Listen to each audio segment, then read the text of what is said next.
কবি মৌচুমী বৰাৰ কবিতা হৃদয় এক ব্যৱসায়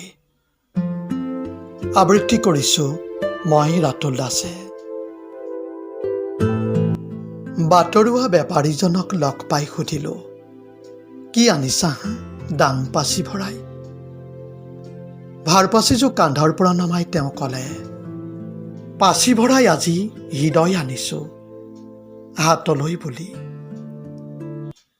এয়া চোৱা, দুপাচিত উভয় নদী, বিধে বিধে হৃদয়।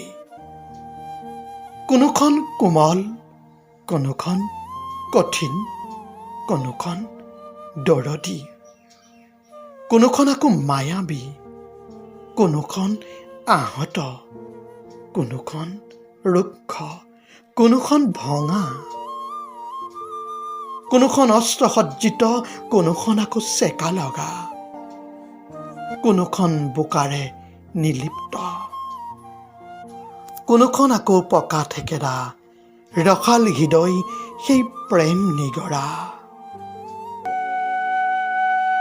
তুমি পিছে কোনখন ল'বা কোৱা? মই ক'লো, সেইখন মাটিৰ হৃদয়। আছে যদি দি যোৱা, য'ত মাটিৰে মাটিত লিখিব পাৰি সম্বন্ধৰ ৰেখা। কিন্তু পনীয়াখন নিদিবা, পনীয়া হৃদয়ত পানীৰে যে লিখিব নোৱাৰি প্ৰেম আৰু সম্বন্ধৰ বৰ্ণনা, যাক ভেটিবলৈ পাৰ বন্ধা হয়, সম্পৰ্কক ভেজাল মোহৰেৰে নিষিদ্ধ কৰা হয়। আঁকি দিয়া হয় হৃদয়ৰ চাৰিওবেৰত লক্ষ্মণ ৰেখা, লক্ষ্মণ ৰেখা, লক্ষ্মণ ৰেখা।